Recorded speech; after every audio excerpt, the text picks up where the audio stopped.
Welcome to the first session of the Alchemy Symposiums. I am joined today by Dr. James Lindsay. Dr. Lindsay, how are you? I'm good, thank you. We're going to be talking about a few issues, but before we get too deep into the weeds about what is called health equity, I'm just wondering if we can start from the beginning and help people to understand the difference between two terms that they really need to see the polar opposites of what those terms mean. And the first one would be equity as opposed to equality. Can you help us through that a bit? Yeah, so obviously if we want to talk about health equity, we have to understand the concept of equity. And if we want to understand the concept of equity, we have to distinguish it from a similar sounding term that's actually extremely different called equality. So most of us are big supporters of equality. We believe that there should be, equal access, equal opportunity for people to engage in whatever it happens to be in society, whether it's work, whether it's access to healthcare, whatever it happens to be. We feel like there should be this equal access. Nobody's limited or fettered or prevented from being able to access whatever it is that they need or want to get into.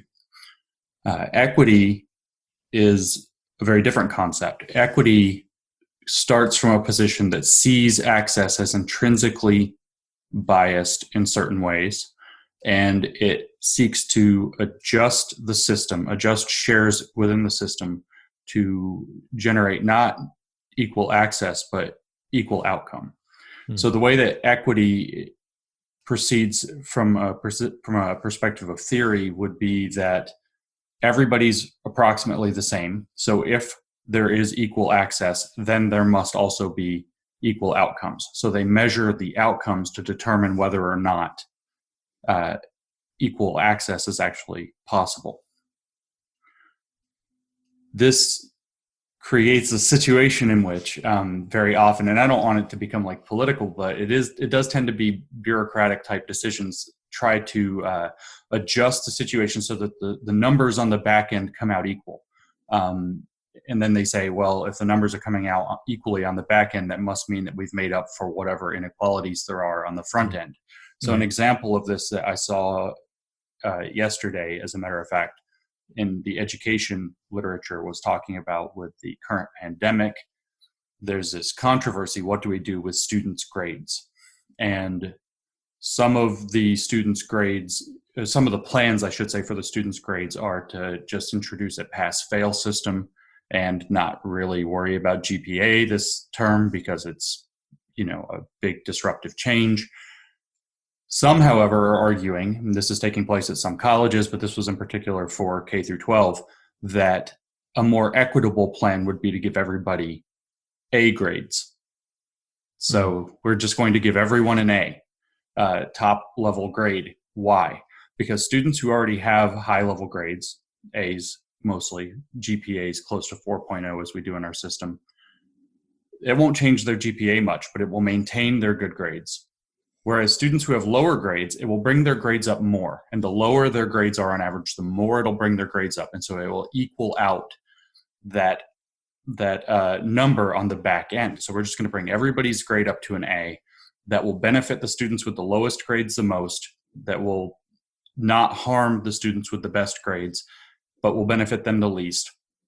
And so the policy is put forward that everyone gets an A. And the controversy that I saw was that a particular school system, I think in Seattle, was trying to achieve this or to have this implemented, and it wasn't being implemented.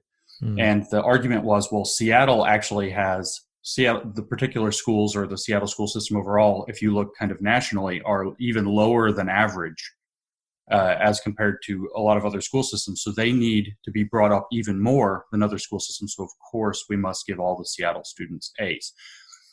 And you can kind of see how this gets things backwards. It doesn't look at any causes of educational lack of attainment or causes of educational attainment in the cases where students are working hard, studying well, earning A's. Instead, it views the situation, as I was saying, the only measurement they look at is the measurement of outcomes. So the assumption with grades would be that whatever it is that allows certain students to make A's or make good grades in general must be a set of privileges that are unfairly earned. And so all good grades are the result not of hard work, not of merit, which they don't believe in merit. Merit is considered an ideology to justify oppression under theory.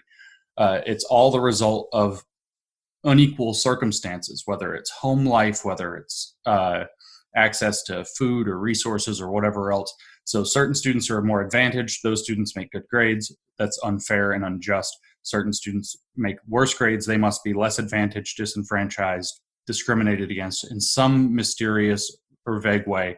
And so that must be made up for. And so that the way to make up for it is just give everybody the top grade, no matter what their work looks like. Because it makes the numbers come out even on the other end, which therefore shows that, whatever the problem is has been made up for. You can kind of see that this is like putting wallpaper over a hole in your wall and now it's smooth again. It's not really correcting for if there are, even whether it's discrimination, whether there are actual nutrition issues, whether there are, home life issues on average that go across different demographics differently or whatever. Just giving everybody an A cannot possibly adjust for those actual issues that may be contributing. And of course, there's no consideration of individual effort or merit. It all has to do with situations, systems, and group identity. So there's no attempt to address what's actually occurring there. There's just the attempt to make equity. That's a rather extreme example and a rather extreme situation. We don't have a pandemic every century, I guess. But that's the idea of the difference between equity and equality. The definition that I first read for social equity, which stems back to the late 1960s and gained a little bit of backbone in the 1980s, and that's the source I read is from the 1980s, defined equality means that citizen A is equal to citizen B, and equity means adjusting the shares so that citizen A is made equal to citizen B. So that's the big picture difference. Now, there's a lot we can talk about in terms of, is equity reasonable? When is equity reasonable is actually the more appropriate question. When is it unreasonable? When does it help? When does it actually harm? But the difference there between equity and equality is pretty stark. And I will add quickly that the view from within the theory that champions equity as a policy program is that equality is actually a myth. It's something that's been the idea that there is equality or that equality is even possible is a myth that has been generated by the powerful people in society, so that people who don't actually have an equal access to the resources and opportunities of society will mistakenly believe that they do, and so they won't agitate for radical policy changes or social or political revolution to get their own. So they believe that equality is a myth that's created by the powerful in society, perpetuated by them, put out by them, maintained by them, in order for them to keep their power and privilege and to continue making sure that people who are oppressed or marginalized according to how they think of the world don't realize that they're oppressed and marginalized and don't take political action on their own behalf. So where does this theory in effect do harm equity, where we understand that from their perspective, they're trying to create an equal outcome for all.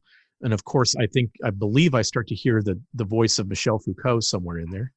But once again, but where does this actually do harm in terms of quality for all? So equity actually, and they explicitly say this, equity requires discriminating in order to make up for differences. So the phrasing is usually something along the lines of, since the system is unequal, we can't use equality to get to equality. We have to use equity. So we say that one more time again. You're saying that equity, it's yes. required to discriminate. Correct. You have to. I mean, it's actually the simplest thing to do is to take it, before we talk about the harm, is to just jump back historically to how this became like the buzzword of the century, along with diversity and inclusion and a couple of other related terms. And while I said just a moment ago that social equity theory was already kind of bubbling up in the 1960s and through the 1970s and into the 1980s. The kind of landmark thing happened in the Supreme Court in 2003 with a decision, Bollinger versus Grutter, that was looking at, I think, admissions to the University of Michigan law. And the question was whether or not affirmative action is constitutional, I believe, against the 14th Amendment. Right. And the decision that the court made in 2003 was that affirmative action in acceptance to law school was not constitutional. You could not use affirmative action to change access. Right. But one of the dissenting opinions from one of the judges or justices was that if schools want to try to push similar programs in terms of trying to increase diversity or enhance inclusion or to create equity, that would be one thing. But affirmative action is totally different. So equity actually became it's affirmative action wearing a trench coat. It's what it is. It actually just became a way for colleges following that dissenting opinion, and it was particularly colleges at the time, to implement affirmative action programs under the names of diversity, equity, and inclusion, which have become this kind of trinity that we all hear about all the time now.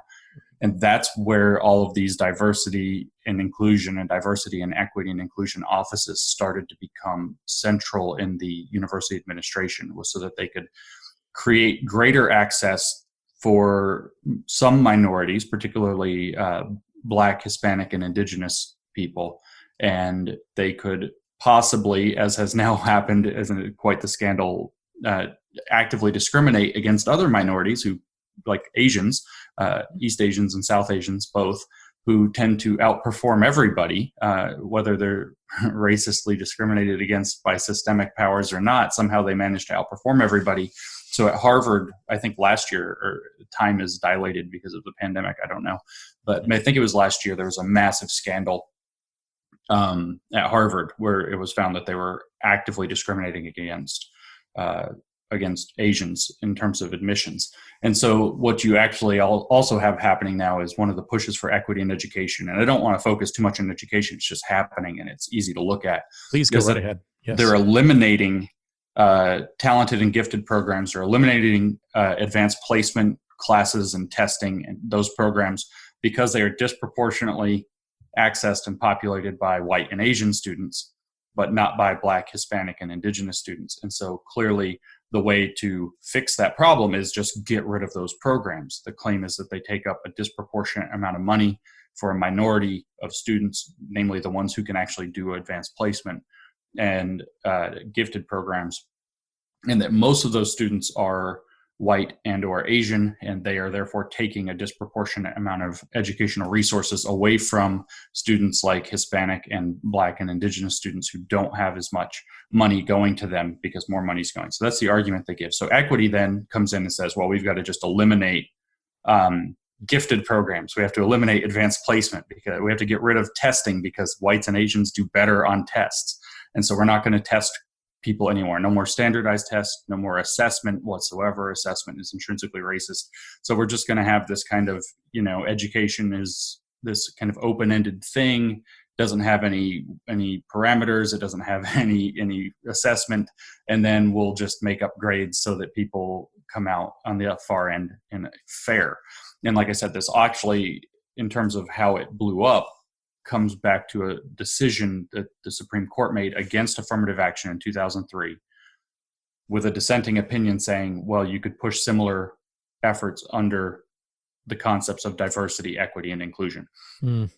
So that's where it comes from. The harm now, I think, is a little bit more obvious, right? Okay. One of the harms is that you're literally taking, say, our gifted or advanced placement type students, our best and our brightest, and sawing them off at the knees because there are students who are doing worse. Mm-hmm. Let's get rid of everything that advances people who are doing the best because it comparatively makes the people who are doing the worst look worse. And there are apparently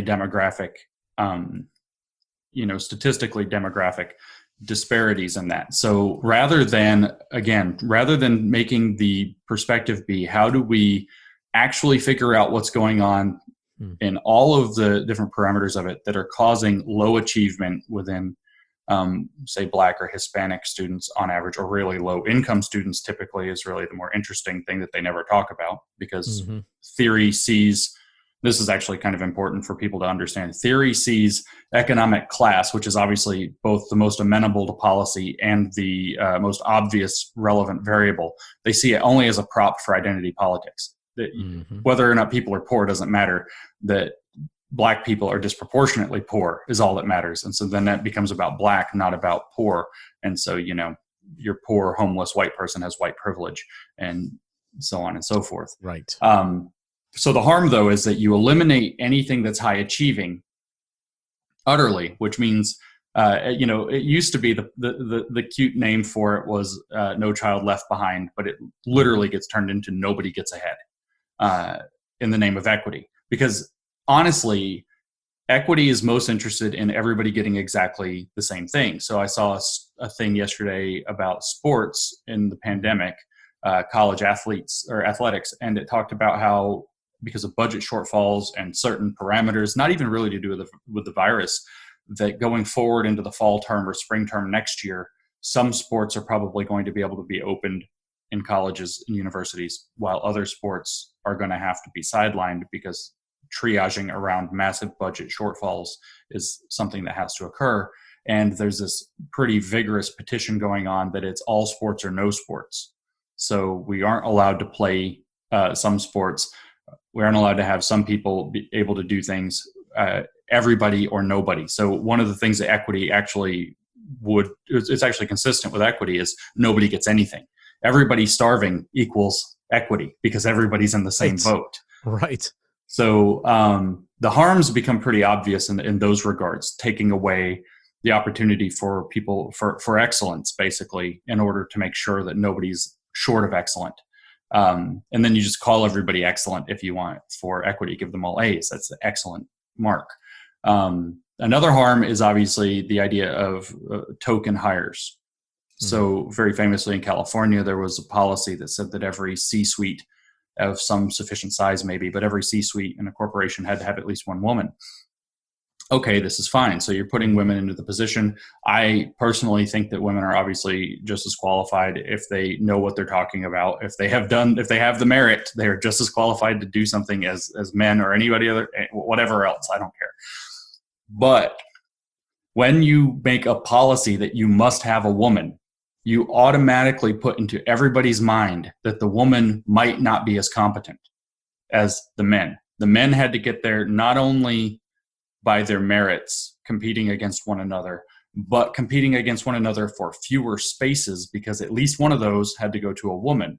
And then that woman, even if she's the most qualified woman, even if she's the most qualified person, you automatically introduce doubt into people's minds that she is less qualified than all the men, and maybe wouldn't have been hired if they didn't demand that you hire at least one woman. The practical effect of this is, again, even if she's super qualified, she could be the most qualified person on the planet for the job, and still you introduce this doubt, so that then every mistake she makes gets magnified. Every success she has does not get magnified. And it actually harms the ability for women to be genuinely advanced in those kinds of positions. Anywhere you have this sort of token hiring, there's this sort of a harm possible. A third harm, again, to go back to kind of education, where it was sort of a big deal, but it's also in employment, it's a big deal, is advancing people. This is genuinely a problem that they had at elite colleges, who were allowing in minority students, particularly when I say that, I mean Black, Hispanic, and Indigenous, not Asian, who were being discriminated against to keep them out for equity. When you allow people to, say, come in with a lower necessary test score, so you need more, say, Black students at your elite college, and normally you have an SAT score of, say, 1,400 to get in, but you say, well, if you're Black, it's only got to be 1,250, so that opens up a wider portfolio of potential applicants, and you accept them. You will actually accept a large number of people of that demographic who are actually not competent for the thing you've brought them in for, which if it's in an employment situation, you can immediately go to obvious problems that creates. But what really happens is that somebody who would have been high achieving in a place that, like a state school, if we're talking in education, where they would have gotten a very strong education, they just get left behind. So again, what was No Child Left Behind means it gets turned into certain children that were explicitly trying not to leave behind get screwed over by our policy and get left behind where they wouldn't have otherwise if they went somewhere that actually matched their talent. Throwing somebody in a situation that is above their pay grade, whether it's in work, whether it's in education, very frequently leads to them being left behind in a sense where they no longer can achieve. So now you have somebody who washes out of an elite college who would have graduated from Penn State, for example. And so now that's a worse outcome. One last example, and again, it's in education, would be that I've heard several reports. I get, tons of emails now from people all over the freaking world about different things about this stuff. I've had several people email me, Black students in particular, or Black recent graduates, but sometimes women, who say that their work never gets corrected because they have to get good grades. So it would be considered racist, or it'd be against equity to give them a C when they deserve a C and to criticize their work. And so they now literally have graduated, they have their degree, they have their certificate, they can go apply for the jobs, that they have that door open to them. That is the point of the equity policy, that they wouldn't have had otherwise. And they get in there and everybody just sees that they're incompetent because they've actually not earned the degree that they have, because part of earning the degree was getting corrected by instructors. But it would be considered racist to correct them, so they didn't get corrected. And they were allowed to stay amateur while being certified as professional. But it turns out when they go to get employment or they go to try to work, they just can't compete with other people who were put through a more rigorous standard. But this is a backfiring of trying to adjust shares to make people equal when the means to do that is artificial. So there are lots of harms of equity. That's just talking about, on a superficial level. We aren't talking about getting into the deeper arguments about, about markets and how central planning often falls short because people aren't omniscient. They don't know enough about the needs and the parameters of the situation to adjust shares intelligently or appropriately.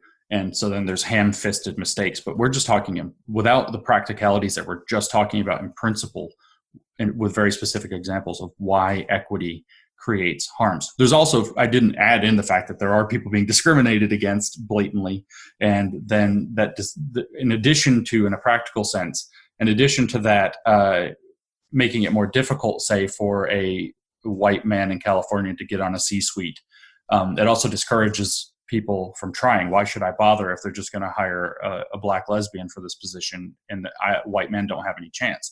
And I've heard countless stories, which of course I can't verify these. They're anecdotes. I don't know what the statistics are. I don't even think you're allowed to collect statistics on this and publish it in academia anymore for equity's sake. But I've heard countless stories of white men who've been told in confidence by their bosses, with, if you ever tell anybody, I'll deny it, being attacked on that. Because they're a white man, they basically have no chance of a promotion. So just keep your head down and do your job, and don't even bother applying. It's a waste of your time and effort. So again, you have this problem where you start not moving people into the optimal circumstance. And the most general, to kind of close that line of harm thought, the most general sense, anytime you introduce a competing object beyond competence that comes into hiring decisions, placement decisions, or so on, anytime you bring in some other variable that you're optimizing for, you're no longer optimizing for competence or capability or merit or quality of product. You're now optimizing for something else. By definition, that is going to divert resources away from success. I mean, this is why you don't, I know you're not allowed to say the M word, but this is why you actually don't see any little people being forced by equity and diversity requirements to be allowed to play in the NBA.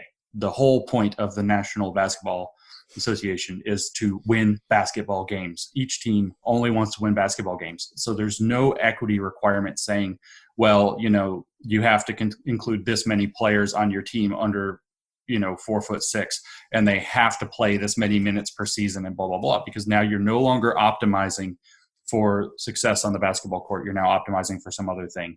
And any team that voluntarily picked that up would probably lose. Whereas if other teams didn't, the only way you could possibly put it on people is by forcing it on everybody, because you're no longer optimizing for the objective. You're now optimizing partially for the objective as constrained by some other variable. So you are actually lessening outcome. If you want to be competitive, whether it's in business, whether it's in medicine, whether it's in, academics, whether it's in basketball, on at the top level of, say, the relevant stage, whether that's the world and business, whether that's the nation, whether that's the NBA as an association, you have to be optimizing for outcome in terms of the objective of that thing, rather than introducing exogenous variables that have some that don't have anything to do with the objective you're trying to achieve.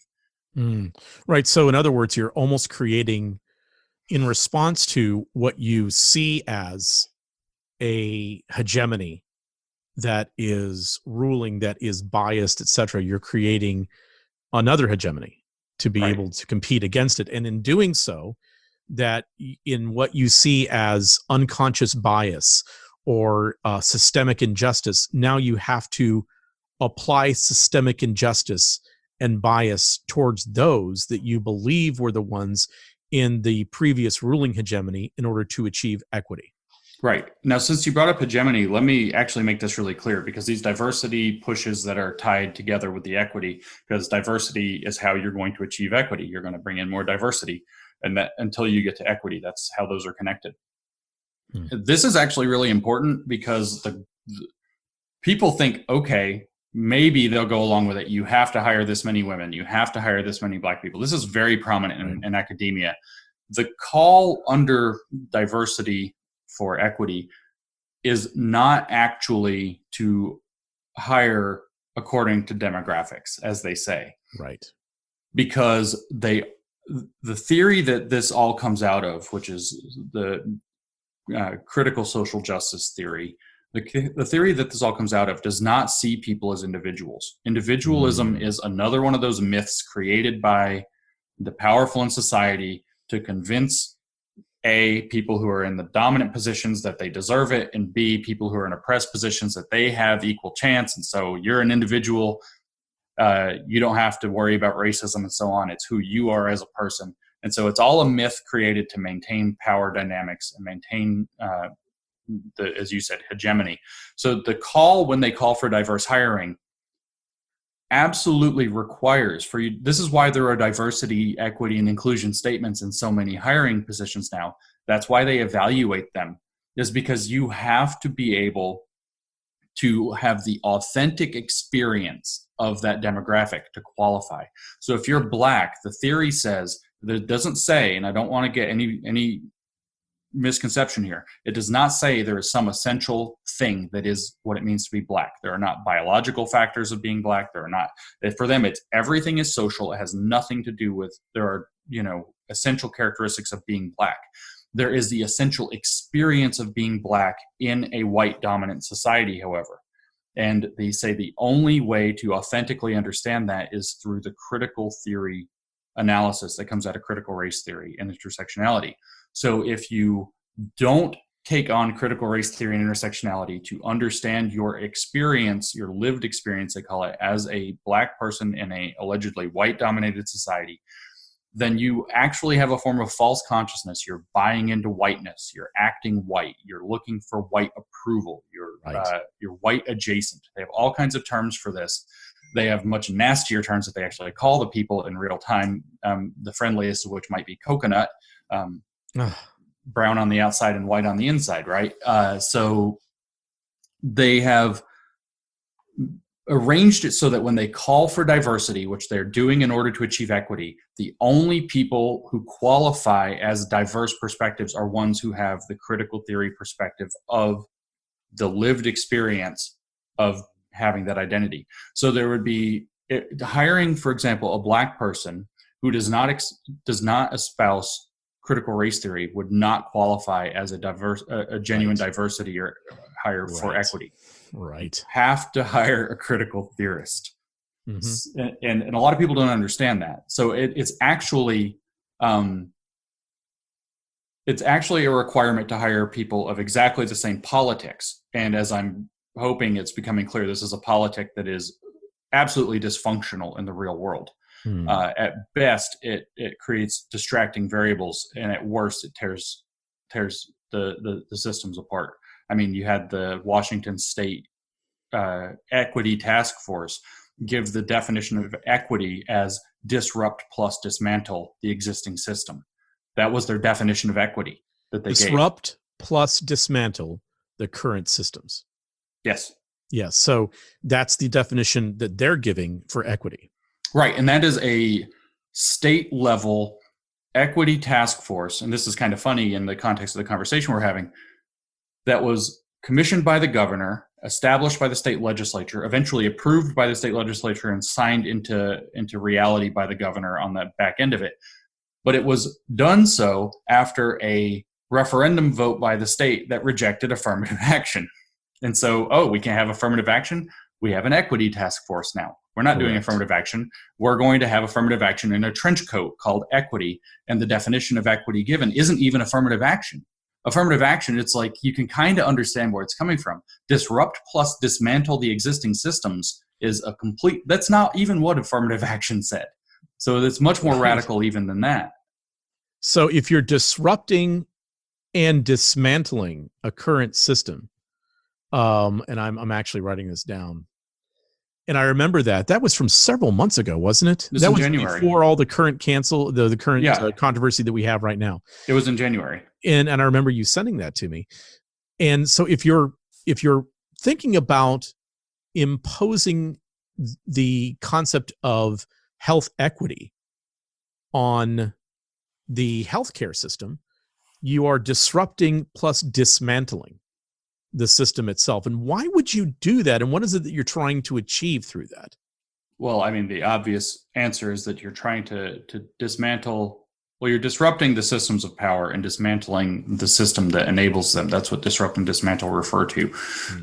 But you're obviously doing that to take apart the system that is currently in place, which they believe is inequitable, and replace it with one that they believe is equitable according to the politics that drive their beliefs about equity. And that's why I actually think that talking about equity, about when it's appropriate, or even, I mean, depending on, when I say appropriate, I mean on the table for discussion, debate, for policy within the liberal context, versus when it is in this critical, which is explicitly anti-liberal in the philosophical sense of liberal, not left-right American politics, anti-liberal approach to equity, which is that they are, using identity group and completely, tearing down, excellence and so on and so forth, like we've just discussed.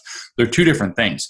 So health equity is actually a decent place to get into it, because health equity is one of the sites. There's a better one that we can talk about in a moment, but health equity is one of the sites where there are some legitimate concerns. And this is very frequently what happens. It's very important. I mean, this is the alchemy session, so you have to understand how alchemy works. There are legitimate concerns that have to be acknowledged and need to be put on the liberal table. Liberal meaning left, right, and center, but agreeing to the rules of engagement of modern societies.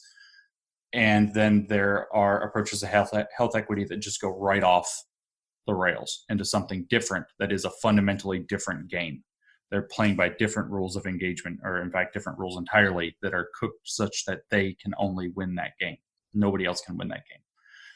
So with health equity, the concern, of course, is that it always starts by looking at outcomes. All equity starts by looking at outcomes, and there are blatantly differences in outcomes in health. So health equity is interested in outcomes in health. Educational equity would be outcomes in education. Employment equity would be outcomes in employment, and so on and so forth. So health equity is very interested in differences in outcomes in health. So, for example, they would be interested in seeing that on average, Black populations are have a higher rate of obesity. They have a higher rate of diabetes. They have a higher rate of certain things. They also, if they're polled, they have lower trust of doctors. that they tend to live, you can do some studies of geographic studies of where they live with the demography, and they tend to live in places that have less access to healthy food or poorer access to gyms. You can conflate in economic class and say on average they're poorer, so they can't afford the good foods, they can't afford going to the gym, they can't afford going to the doctor, and you can just start conflating all the variables. And there's something legitimate there. I think that looking at those disparities and outcomes is something that liberal societies, and again, that's left, right, and center, should be looking at and saying in a very specific way, what causes this? Why is this happening? This is something that is happening. It is a fact of the world.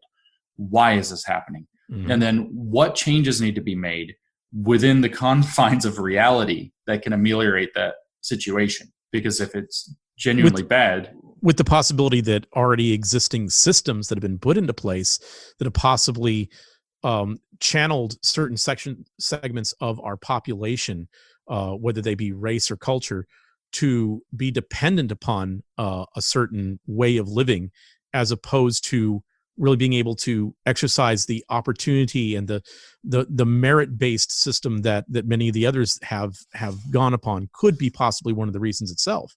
Right. Well, there are many factors involved, in fact. And so the liberal approach to this would say, let's look at as many of the factors as we can. Let's try to understand it. This is what the great critical theorist from the 1930s, Max Horkheimer, called a traditional theory. So you try to understand the thing, and then you try to start shaping policy according to a full, robust understanding. Understanding also that individual choice at the end of the day still matters. So and culture does influence individual choices rather strongly. So if you have a culture, this is not attached to any particular race, let's say, at all, but let's say there's a culture that just loves beef jerky and all they eat is beef jerky, and they start getting hypertensive problems from all the salt. Everybody in that might say, well, that's a individual choice, but our community eats a lot of beef jerky or drinks a lot of beer or whatever. Or like with my community that I grew up with, I was in Little Havana, and because I'm half Cuban, and we love the Cuban bakeries. Oh yeah. And we love Cuban coffee and all sorts of sweet things and so forth. And yes, obesity was an issue, something quite prevalent in our community back in the 60s and 70s and 80s, and even currently. I mean, I live in the Southeast, as you know, and it's like fried chicken, everything, right? So everything and anything that you can fry, you do. And then on top of that, everything has to be accompanied with butter and plenty of carbs and so forth. So right. And that's why this isn't necessarily racial, of course, because Appalachia which is technically where I live, is not renowned for its healthy food choices or opportunity to achieve healthy foods. And yet it also has dramatically poorer health outcomes. That's, Appalachia, if you wanted to look at it, is sort of a hushed up. They have to paint them as rednecks so that they can ignore the fact that they have the same low income and certain geographic constraints and cultural constraints that lead to poorer health outcomes. So it doesn't necessarily have to be racial, but culture does influence. Like growing up in the South, there are Southern foods, and you eat a lot of them, and you get to like them, and you want to eat them, and they're comfort foods.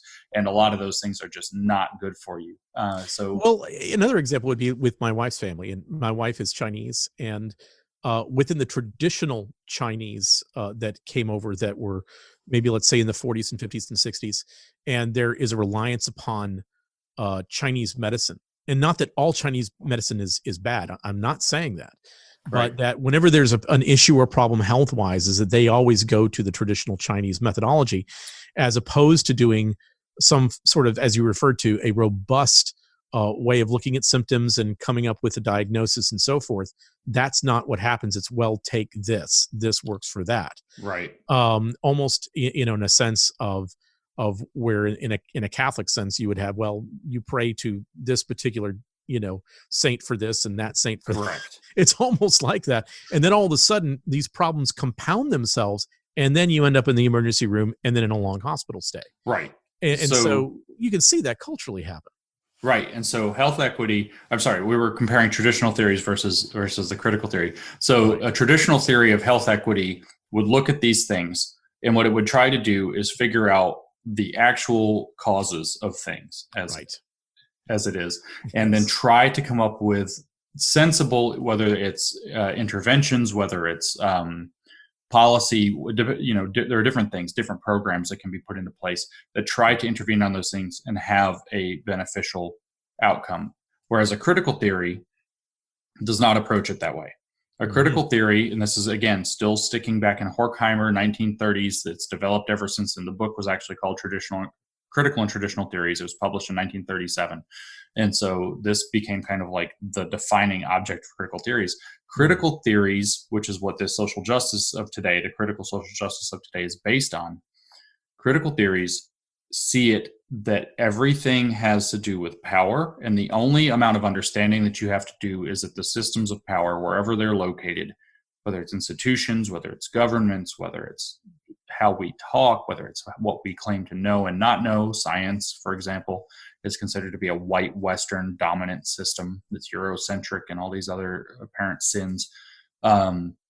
Those things are creating oppression for groups of people, and they need to be liberated from that oppression by breaking those systems open. Original critical theory wasn't so anti-intellectual as this.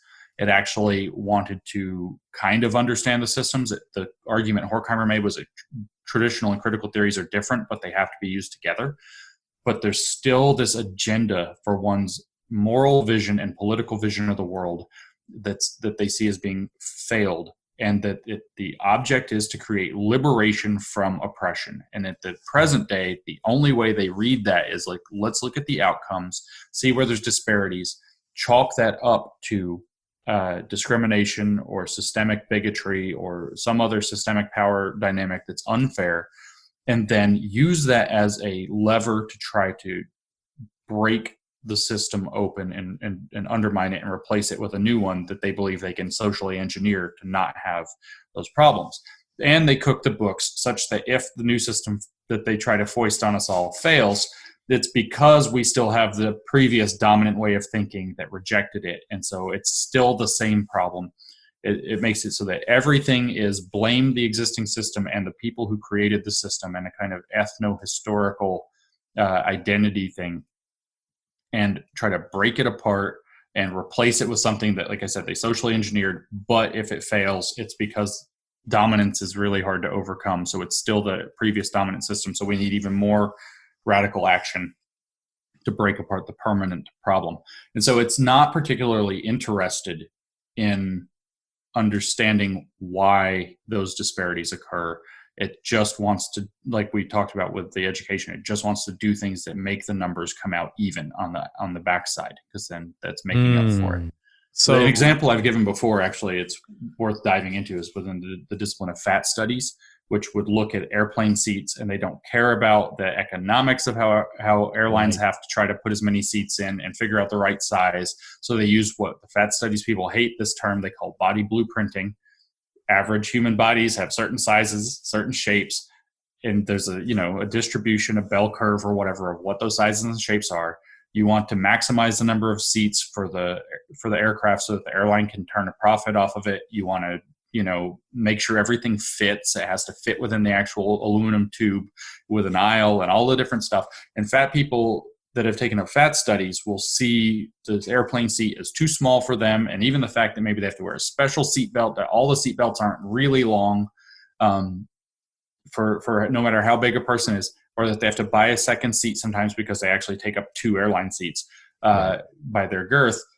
They would see that as proof that not that there was all these interesting constraints that had to be worked around, and trying to figure out solutions like we have extenders for the seat belts, and we have the opportunity to buy 2 seats, maybe even with a discount or whatever the different systems are. That's the traditional approach. The critical side says the people who design the aircraft don't like fat people. And in fact, if they had the opportunity, they would get rid of them. So they intentionally or just willfully, ignorantly make airplane seats so that fat people will be discomforted, so that they'll be embarrassed, so that they won't want to fly. And so this is just another way that they're trying to push fat people out of society and maintain thin normativity and body blueprinting and so on and so forth, and not accept fat as a legitimate way to be. So it's a very different way to see, there's all these things that go into it on the traditional theory side. And then on the critical theory side, there is the systems of society want to destroy my kind of people. Mm-hmm. And so we have to destroy that system because it wants to destroy my kind of people. Right. So when now you, as we transition into talking about, and remember again that the definition that was given at that council meeting in Washington State was that equity means to disrupt plus dismantle. When we move into the subject now fully of health equity, what is it that's actually happening as opposed to kind of the sunshiny language? Because I think, again, all of us, in terms of between the sign and the signifier, think of equity in the same way that we think of equality. And we think that they are synonyms, but they are not. They're not. But when we hear the word health equity as proclaimed by prestigious schools of public health like the T.H. Chan School of Public Health in Harvard, and we see that one of their main objectives is health equity, which means to disrupt and dismantle, what is the danger of jumping in headlong into saying, well, of course we want health equity? Well, what are the dangers of that? There are a lot of things that can happen under health equity. So one of the things that happens is that health equity can be used kind of like I was just describing as a lever to say, look, there are disparate outcomes in health by different populations, different demographic populations. So what we need to do is break the social, cultural, and political system that we all exist in so that whatever causes those disparities goes away. And we'll replace that with a new social, cultural, and political order where whatever systems of power those are, or how they theorize them, are illegal or are culturally, socially stamped out. Strongly socially enforced mob rule is common in academia now, where they yell to retract papers. There's actually a health equity example of that recently. It was a paper in Yale Law Journal that came out that was said that it is legal within disability law to triage in a pandemic around disability. And there was a online petition that was circulated, and I don't know yet whether it was successful to retract that paper and maybe punish the authors for even suggesting that it's legal to triage and use disability as one of the triaging points. There was a call in terms of a much more explicit call, which is on the other end. It's not just breaking the system that they do. The other end of that is to actually redistribute care so that you get equal numbers. And there was an article that came out recently talking about how more Black and Hispanic people are dying of COVID-19 than white people and Asian people, in particular than white people. And so... and that was actually stated by Dr. Jerome Adams, the Surgeon General of the United States, from the White House podium. That's actually true. Yes. There is a difference in how many people are dying, but the reasons, again, traditional theory wants to know all the reasons, make the explanations, and understand it. Critical theory doesn't care about those. It just says this is what's happening. And so this argument that came out in a popular press article was saying, well, Black people in particular have suffered. It was something about equity in terms of ventilators.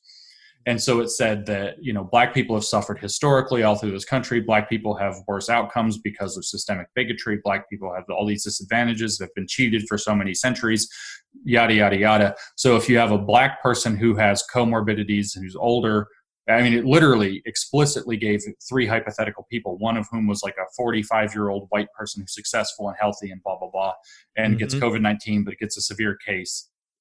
The claim was that person would be prioritized over an elderly Black person with comorbidities with a higher chance of dying and less remaining life in a triaging situation, and that shouldn't be the case. You should prioritize the less healthy, older Black person because that would make it so fewer Black people are dying and would help make up for this history and current situation of injustice. So that 45-year-old healthy white person, I think it's even positioned that he's a doctor or something in the article, should not be prioritized over anybody of Hispanic or Black race because we have to make up for the equity. So now you're actually, when I've talked about health equity in the past, when I've read about health equity in the past, I've always been careful to point out that only very rarely do you run into anybody, and almost never in a serious outlet do you run into somebody saying that we should actually distribute care according to intersectional parameters.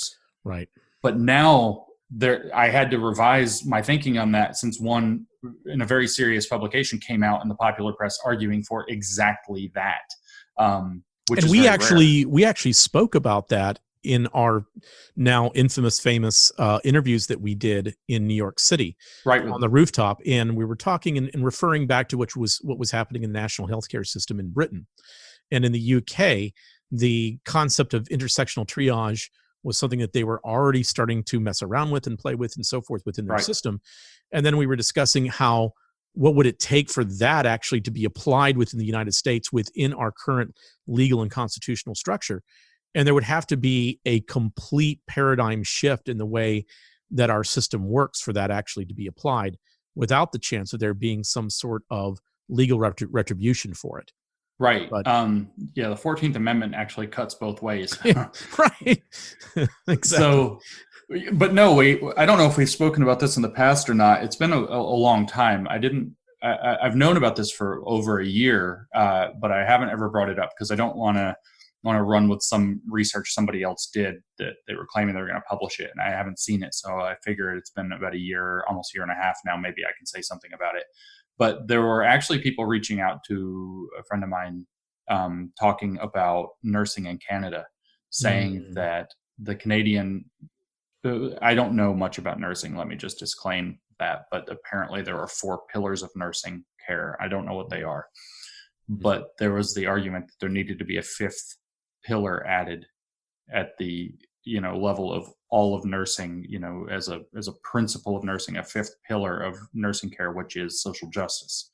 And that it explicitly, in some of the documents that they had shared with nurses about this, explicitly indicated that social justice in care would mean prioritizing oppressed and marginalized demographic groups and restricting the care of privileged ones so as to achieve more equal outcomes, or equitable outcomes, really. And so that was actually, like I said, I mean, I don't have a great deal of detail about what's actually happening with nursing in Canada about that, but that would be at a massive institutional level, and that's much more concerning than even a popular press article. So there is on the two ends of the spectrum of health equity from a critical perspective, which is to not say the traditional perspective, because we want to distinguish from those or between those. From a critical perspective, you have on the one end, we need to remake our cultural, our social, and our political, and even our institutional systems in order so that there are now equitable outcomes on the far side of health. And on the crazier end, we actually need to take into account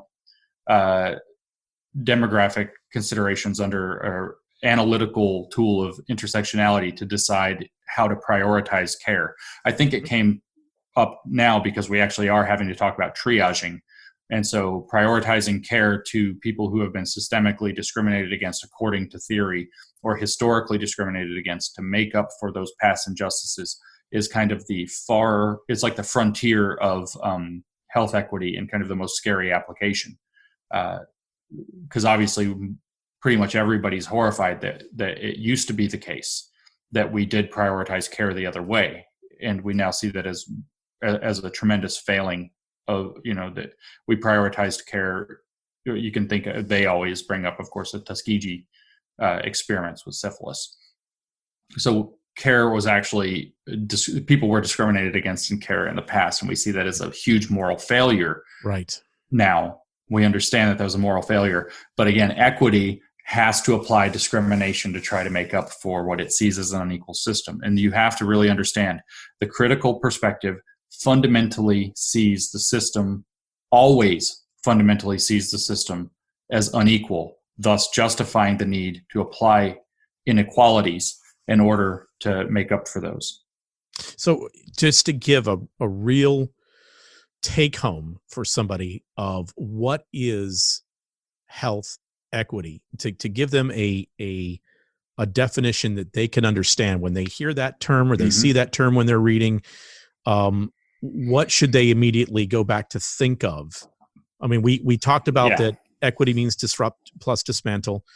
But then, of course, then something needs to be built up in its place. Right. Which is the part of critical theory, then moving on to intersectionality, Right. So health equity, if you need to, what people should take home about health equity is that it is an effort to redesign our systems, which includes social, cultural, political, and even at point of care medical systems and principles, so that equal outcomes by demographic group are achieved, rather than by prioritizing quality of care for the largest number of people. So, in other words, that even if that means to bring the quality of care down to where it can be equally distributed, as opposed to trying to achieve the highest level of care possible. Correct. That is definitely consistent with health equity. Bringing the that's what we talked about at the beginning with education, bringing the total quality of the whole system down so that everybody gets the same would be a priority of health equity. And again, this also involves our systems outside of direct healthcare, because all health outcomes are relevant to health equity. So this would refer to, this would include food distribution. This would include economics, to make sure that people who are poor get more money so they can maybe go to the gym, or they get free gym memberships, or whatever happens to be, or they get access to better food, whatever it happens to be. It can include rearranging, basically creating segregated care, so that if a Latina woman goes to the doctor, that she only has to see a Latina woman, which of course requires hiring Latina women, and which is fine. Hiring Latina women is not the problem. Right, it is exactly. Prioritizing hiring Latina women over hiring the best possible doctor. Right. It can include a lot of things. Again, when I say, because I think that there's something legitimate when we talk about, say, the influence of poverty on health outcomes. There's something legitimate there, and there, at least within the liberal framework, to discuss. And the problem with the critical approach and critical social justice specifically, which is not true of all critical approaches, a Marxist critical approach would not have this problem, for example. But the problem within the critical social justice approach is that it only uses economic status as a prop for identity politics. So they don't care about poverty. They care that more Black people on average are poor. And so they don't try to cure poverty. They try to give more resources to Black people, whether they need them or not. Right. It's like, it's like taking a hatchet to a surgery, or just having, it's almost like an impressionist painting of something where you need a high resolution photo to get the right answers about the world. So, in other words, when people then see that terminology that is going to be coming across web pages, it'll be coming across blogs, it'll be coming across news reports, it'll be coming across various interviews, or even from unfortunately the podium of the White House, things such as this. When they see that, what is it that they should be thinking? Well, we want to, as you said, use the liberal approach to be able to identify issues, identify problems, to find out, again, to use the phrase in the theory to really begin with, is that, correlation does not imply causality. And if we're just looking for correlations without looking down to the root of what's the real cause of the problem, and maybe trying to lift people out of poverty, in a sense of where we're giving people opportunity and making sure that that opportunity is there, and that we have equality in regards to the ability to have those opportunities, would be something that would then help to move everyone up together, Right. and as well encourage those things. And I think that I take a look at my wife's family, who came over from China, is that very, very hard workers. And I take a look at my family that came over from Cuba, that was looking for opportunity. They were looking to get out of the boot of those that would suppress them and so forth, for that opportunity to run with things and to make something out of their lives. And if we were able to encourage cultures and ethnicities and so forth to follow that process, as opposed to then dumbing everything down, so at least we're all, well, what is that when you dumb everything down, or when you bring down the quality of care, or you bring down the expectations of education or for a job position. What do you call that when you bring that down? Mediocrity. Mediocrity. And does that actually help a nation that wants to excel in all things? Does it help them to excel in all things in comparison to other competing nations? No. No. No. And do you think other nations that want to supplant the United States, for example, or even any of the other big Western countries as, the global superpowers, do you think that they're focusing on no, they are not focusing on this. Absolutely not. They are focusing on creating the best possible objective. Right.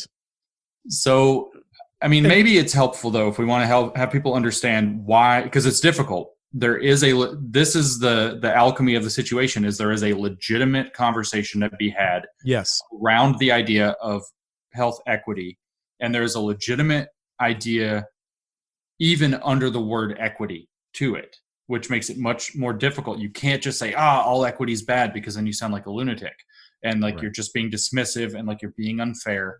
In general, what I think we have to do is realize that they've built like a moral high ground, a castle that they live in that's very difficult to defend or to conquer. What we actually need to do is realize that they don't have the moral high ground. We need to steal their castle from them. I'm not saying we need to knock their castle down. Everybody will just say we're awful. We need to steal that castle from them. So to do that, we have to be able to acknowledge the legitimate issues of equity. So to do that, I want to talk about the place that I think it's the most obvious in the world, which is in disability studies in specific, which obviously would tie into health equity in a sense. Right. And so in disability studies, which is primarily, almost entirely now, a critical theory approach to studying the phenomenon of disability, and in disability studies, they came up in the early 1980s, maybe 1980 itself. A gentleman named Michael Oliver in the UK came up with this concept called the social model of disability. Before that, there were two models that are similar: the medical model of disability, the individual model of disability. And what these ultimately do is talk about where the responsibility falls for dealing with the realities of disabilities. So in the individual model, it's obviously the individual is disabled. In the medical model, it's a medical condition that we need to examine and do what we can with. The social model says, and I think on one level quite reasonably, that societies that can afford it should take steps to increase disabled accessibility. They should, because there's no reason to believe that somebody, for instance, who's in a wheelchair, you want to mobilize that person into the whether it's the economy, whether it's full access to society, whether it's everything else. You want to give them handicap parking spaces. You want to give them wheelchair access ramps. You want to give them elevators in buildings so that they can get, say, to their office if it's for work, or they can get to the place that they want to be so they can enjoy something. You want to create it. And obviously it does cost money. So the social model said some of the burden, the steel man of the social model of disability says the society does have some obligation, whether it's moral or whether it's just self-interested economics, whatever you want to have it. Society has some responsibility to meet disabled people partway. Yeah. And to shoulder some of the responsibility of disabled access. And even in countries like China, which are not renowned for their treatment of disabled people, or pretty much anybody, they have they push the button to cross the street and it makes a noise for blind people. They have the sidewalk inserts where you can feel them under your feet. They often have elevators. They do actually have handicap parking spaces. In the United States, we enforce handicap parking spaces. We don't just give a parking space that's wider or whatever. We give a premium parking space, the frontmost parking space, more space around it, bigger, easier to park in, easier to get in and out of your vehicle, easier to get into the building. And we enforce it with expensive parking fines that nobody else is allowed to use those, so that we maintain that accessibility. This is actually equity. Okay. And we can go closed captioning for the hearing impaired. You can talk about, you name the disability. We probably are taking steps to ameliorate it. That's under the social model of disability. That is equity. That is equity that most people actually agree with. We are actually adjusting shares so that some people are made more equal than they would be otherwise. Right. Right. We are actually creating equality by adjusting shares, I should say. So nobody disagrees with that. So there are legitimate places where equity comes into play. Now, you can stay just within the social model of disability and see what happens when you stop talking about it in terms of a traditional theory that tries to understand the benefit for the disabled people, the benefit for the society itself, the benefit for the economy, why you should create access, why it's the right thing to do within ethics, whatever it happens to be. And you can go straight into the critical crazy theory, where they, for example, there is a movement within the deafness aspect of disability studies that says that if medical technology were to advance suddenly to the point where we could cure deafness, like we have cochlear implants and different things that actually can cure some forms of deafness now, that is actually a genocide of deaf identities. And that deaf people should not want to do that. Now, obviously, I'm content. People in a free society where we see them as individuals, people can do what they want. So if people actually do want to enjoy, the wisdom that they gain from being deaf, or they like what it is to be deaf, they're comfortable being deaf, and they don't want to have to take on dealing with a cochlear implant or a surgery or whatever else. I mean, I still wear contact lenses and won't let them do the lasers to my eyes because I don't need those nightmares for the rest of my life. But if people want to, that's their decision. They're individuals. But then to be promoting the idea that medical advancements that could cure or disability, or even the idea that disability should be cured, those within the critical theory are seen as fundamentally hating disabled people.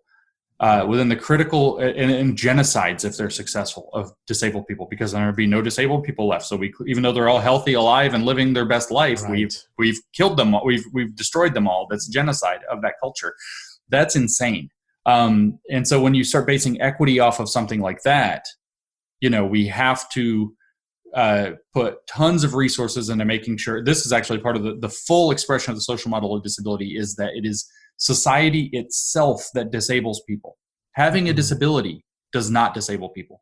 Society itself disables people. Okay. That's so hard to get your head around. It's like, I can't say the sentence enough different ways for people to actually grasp it. But the idea would be that if society took all of the necessary efforts that it would take to make being disabled utterly irrelevant, then it would be irrelevant that people are disabled. So it's society's fault. Society is the thing that is disabling people who have different ability.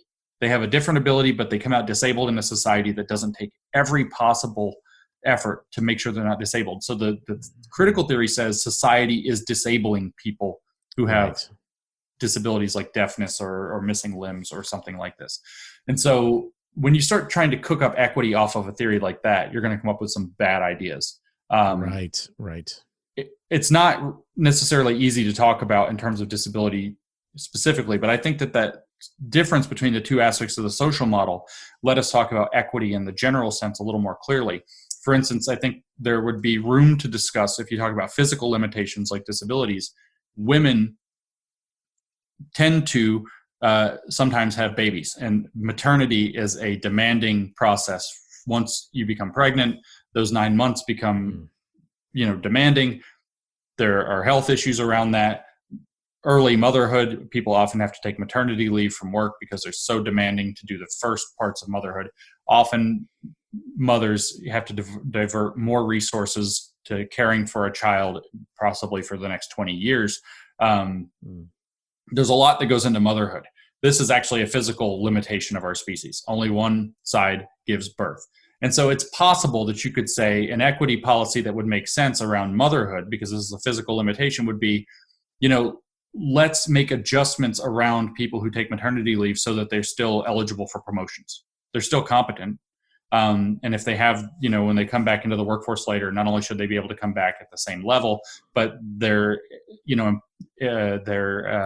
promotion or advancement opportunities aren't hindered also. So we can maybe we can adjust shares a little bit for something like that. And again, I'm not saying you have to agree with it or disagree with it. I'm saying that there's room for a traditional theory, grown-up liberal discussion about that point that a lot of people would be willing to hear and debate within the parameters of the usual rules of engagement. And you can extend out from that if there was actually discrimination. If we were to provably show that there were discriminations that caused the wage gaps between, say, races or the gender and so on, if there were achievement gaps and we could find that actual discrimination is part of it, that we would be probably more willing to say, you know what, 4 cents of equity pay on the dollar maybe is fair, but you're not getting all 27 because some of that has nothing to do with discrimination. You know, and again, I'm not saying you have to agree with it. I'm saying that that's within the traditional liberal theory. So when we start talking about, you know, health equity, the question is, you know, there are problems. We have to recognize that there are problems.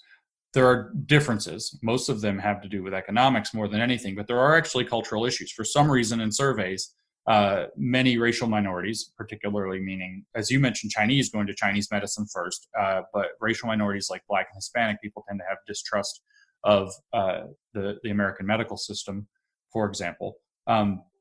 That's a bridge that needs to be crossed somehow. But to say that what we need to do is fundamentally remake the system in a way that optimizes for a different variable rather than trying to solve those problems, which is what will get pushed under health equity, is a mistake. So there is going to be a necessary level of nuance to understand both sides of the issue, right? And there are things, and it would really behoove people who are concerned, since this is Alchemy Symposiums, who are concerned about the nature of how alchemy, if you will, as you're discussing it, is changing our society and is going to be used to change our society. It would really behoove people to spend just a little bit of time to start to understand the difference between something that falls within that. Let's really understand it and try to solve our problems, traditional approach, liberal approach, versus I'm just going to complain and we need to disrupt, we need to dismantle. In fact, I would tell you, the second somebody starts saying we need to dismantle, disrupt, remake, subvert, deconstruct, any of those words, a system, those people probably need to be considered fundamentally unserious. They're not actually trying to learn what's going on in the situation and act accordingly. They're trying to foist a political agenda to change things where they get the advantage. Well, things might be different on the other side, but we're all in this together. Let me let me read something to you, and we can close with your thoughts on this. And since this is the Alchemy Symposiums, this is a definition that came from the Alchemy of Finance, and this is describing the way in which alchemy is being applied here. Quote, "The scientific method seeks to understand things as they are, while alchemy seeks to bring about a desired state of affairs. To put it another way, the primary objective of science is truth, that of alchemy, operational success." I mean, since you told me where it came from, I know that didn't come out of Horkheimer, and that's not explicitly the description between traditional and critical theory, but it is. If you actually, I don't know if you can do it on the fly, but if you reread that and change science to traditional theory and you change alchemy to critical theory, I think you'll have an elucidating statement. Yes, you would. And that statement is from Mr. George Soros from the Alchemy of Finance from 1992. I mean, I'm telling you, if you actually did change those words, that could be lifted directly from Horkheimer in 1937, which was the foundations of what is known as neo-Marxist critical theory. And so you're looking at something to where the idea of objective truth is being supplanted by subjective truth. And the truth that we are looking at now is we need to not worry about what truth is true, but what truth works in order to accomplish our operational goals that we have, which is something you would hear throughout the sciences, throughout the medical community, throughout the faith community now. I heard it recently on a COVID-19 in the church symposium that was done. You hear this as well throughout governmental figures. And unfortunately, I think a lot of the folks that are saying some of these things don't really understand what they're saying about moving away from objective truth to subjective truth in order to just accomplish what we need to accomplish. Well, are you being honest with those that you're discussing these things with, especially with a lot of the terminology that's being created, to help them understand what direction and what goals you have that maybe they don't? Their understanding is you're going to help us to achieve what we've had all along or make it better, but that's not really what you have in mind.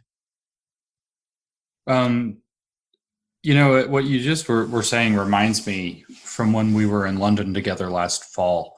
And I quoted in one of my talks from a feminist theorist in the late 80s named Mary Oliver.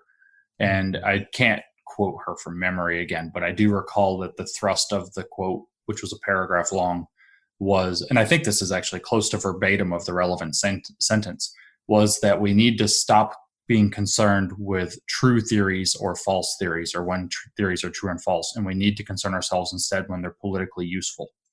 Right. And that's the agenda that's being pushed. So with something like health equity, or equity in education, or equity more broadly, but especially right now with the circumstances with health equity, we have to actually do the same thing, but in reverse. We have to be able to distinguish between theories that are interested in what's true and what's false and favor those. And we need to learn to identify theories that are only interested in what's politically useful, where truth and falsity aren't relevant, only narrative is relevant. And we need to not operationalize those. If we want to step away from alchemy and step back toward objectivity, we have no basing our policies, basing our ideas, basing our behaviors as individuals off of reality rather than off of narratives that are spun for political gain. We have to very diligently learn to figure out when we're being pushed with a theory that's only interested in being politically useful, and to say no, we don't accept those. The moral high ground is not in that. Moral high ground is in choosing theories that are true or false, trying to get to truth, and then basing not just our decisions but also our ethics off of the realities of the world, not off of a political agenda. Right, exactly. So for you and I think that both of us would agree. We come from different preferences in terms of our political views and so forth. But we would say that pragmatically, and this is across the board, if there's something wrong with the healthcare system, let's say for the nation that you and I both occupy, that we're citizens of, that we would want to see a pragmatic criteria of success in terms of how can we better the system that we have? What things can happen? Can we have these discussions? As opposed to what is almost done, and I think that you referred to this actually, and I would recommend that anybody that's listening to this to go to New Discourses, to your translations for the wokish, and that is, it's just a gold mine of being able to understand the terminology that undergirds what's happening. But you would see that within your definition of health equity, that there is a revolutionary aspect to this. And as opposed to, we all need to get together and figure out things that will work, that will benefit those as well that are involved in situations where possibly by no fault of their own, that they have situations or economic inequalities that we need to talk about. How do we still take care of these people in the best way possible? Those are the conversations that are not happening. But instead, it's a call for revolution. And you would see that almost in any field where critical theory begins to become a part of it. Wouldn't you say? That is the purpose of critical theories, is to agitate for revolutions. The reason critical theory was invented in the first place was to explain why the Marxist revolution never occurred the way that Marx had outlined.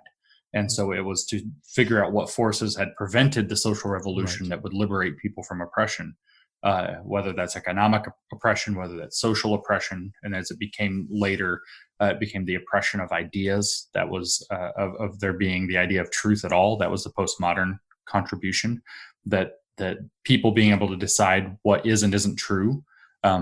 Our friend Michel Foucault that you mentioned earlier said that to be concerned about, he didn't specifically say this is an interpretation of a fairly long paragraph, but to be concerned about to be concerned about whether or not what we consider as true corresponds to reality is to miss the point of what truth is about. The point of truth is that it has a political application as far as the postmodernists were concerned. So something that is true still has a political application. Something that is called true but is false has a political application as well, and they have that same political application. So the truth or falsity of a theory is irrelevant. Everything comes down to politics. And so, again, there's the idea that even the idea of believing some things are true about reality becomes an oppressive force that we have to liberate ourselves from. Foucault called the opposite, expanding potentialities of ways of being or living. And that is not a good way to get to right answers about hard questions in the world. What you end up with, and so we're talking kind of about the rules of engagement in this liberal system, this traditional theory system. This actually is people don't understand what that's about. What it is it's a system of conflict resolution between differing ideas. So you have certain ideas about, say, policy or whatever. I have different ideas about policy or whatever. We don't actually agree in some of these. We agree in others. What the traditional theory approach is a conflict resolution system. When you and I have a disagreement, we can say, if it's science, we say, all right, take your ego out of it. I'm taking my ego out of it. We're just going to go ask the world. We're going to do the experiment. We're going to look at the evidence. And whatever that evidence says, if it makes you win, great. I give in. If it makes me win, suck it up, buttercup. We're going with me. And if we're both wrong, we'll figure out some other idea, or we'll go with somebody else's. And we're going to use an absolutely neutral arbiter of reality to make the decision. In law, we often use reasonable person standards. We use other standards, preponderance of evidence and so on, appealing to evidentiary stuff. But then when there is not that, we have a reasonable person standard. What would a reasonable person do, within the confines of society? And in the postmodern or critical view, there's no such thing as that. There's no such thing as the access to that universal arbiter. There's no such thing as a reasonable person at all. We're all just trapped in our biases and colored by our biases that have been conditioned into us by society. And so when you have people that are talking about disrupting and dismantling the system, that want to overthrow everything, it is inherently socially revolutionary. And they have a system they want to install in its place that they've cooked up, which does actually have a means. It's not this morass of postmodern nihilism. They have a system for determining which truths are more true, whose knowledges are actually knowledge. And that system is whoever has had the most oppression in the past, whoever can make the most claim on suffering, as analyzed through critical theories and through an intersectional analysis in critical theories. Whoever has the most claim to oppression, their truth is the correct truth. Everybody else's truth is still true, but it's subordinate. So we're going to prioritize the truths. We're going to prioritize the care of people who have had more suffering according to the way theory defines it. And we're going to diminish the truths and diminish the care or whatever else opportunities of people who have had greater access, privilege, power, dominance, whatever the word happens to be. So they have a system. When they say disrupt and dismantle, there is disrupt, dismantle, and replace. And the thing that will be replaced is, instead of us going out to the world to settle our disagreements, we now have to consult the intersectional matrix of oppression, or matrix of dominance. I'm sorry, that's what Patricia Hill Collins called it, to determine who has the upper hand in a conflict of ideas. So we're no longer using an objective standard. We're now explicitly using a subjective standard, where the lived experience of oppression is the only relevant subjective entity. Dr. James Lindsay, thank you so much for being with us on the Alchemy Symposiums. Really appreciate your time. Thank you. Thank you.